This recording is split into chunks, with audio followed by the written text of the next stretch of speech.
When an incident in cinema happens after 3.5 decades and counting, precisely 38 years, it makes news by itself. The coming together of two great film personas of the South who've had a pan-India space, Mani Ratnam and Kamal Hassan. Yes, you guessed it right.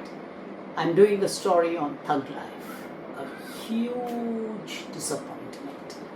A 163-minute film, which is by and large a revisit of his older film dealing with the life of a godfather, a don, and therefore you would have expected that the 38 years of garnered experience, both by the actor and by the filmmaker, would reflect in a new approach to the film or a new storyline or a storytelling style. None of these boxes remain ticked in this Kamal Hassan-Mani Ratnam combo film. I'm not taking you through the whole story. You'll get it all over the media. It's all over the place. Suffice it is to say that it's a story about revenge, it's about thugs, it's about the leaders who lead a life that they got into a kind of a life cycle wherein they're going to kill, they're going to suffer, and what goes around comes around. We have the whole story about two people fighting one another, gang wars, one headed by Shakti Raj, Kamal Hassan, and the other by Sadanand, Mahesh Manjrekar. I'm not also going to tell you who all the actors are, what roles they play, and all that. But this war of two warlords in this film simply does not take off.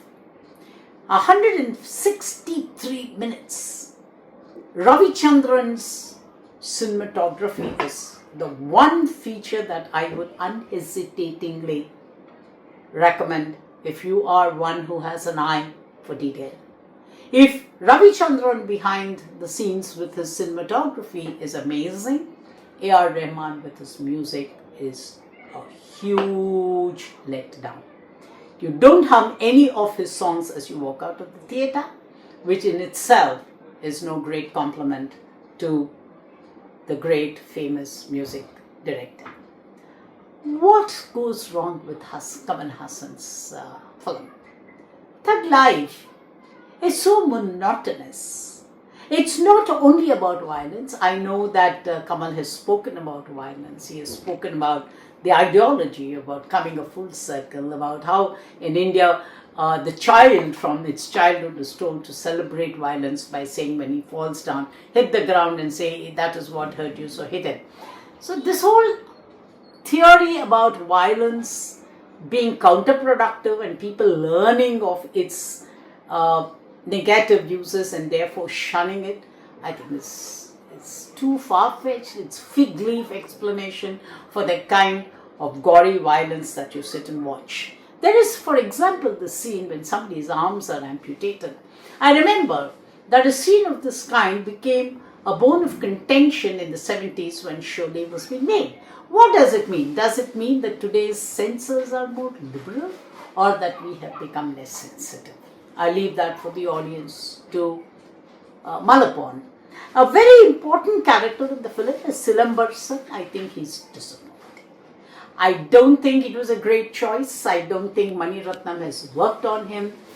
The script is loaded in his favor, yet he does not deliver as well.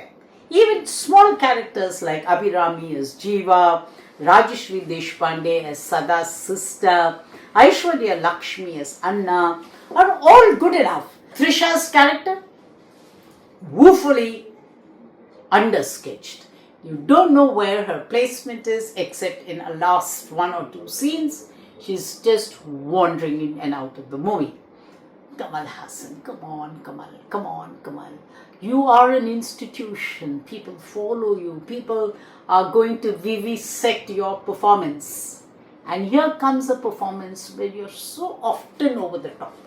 There are brilliant moments. performance that only a Kamal Haasan can give our cinema. But there are also those moments when he's so over the top that makes you ask this question: who dictates Kamal's performance? The director? The actor himself? Or is it their perception of commercial expectations from Kamal Haasan? He talks about Dilip Kumar in an interview. I don't think Dilip would have done that. A man true to his craft would know where to draw the line between his craft and his commerce. I'm afraid Kamal has failed in this. In the larger context, Karnataka or no Karnataka, Thug Life is a hugely disappointing rendezvous of two great masters. Something which was a great opportunity that has gone a-begging. I acknowledge Mani Sahit's contribution to making this short reel on the film, which will reach out to you ASAP. Thank you for listening, and do send in your comments. Bye-bye.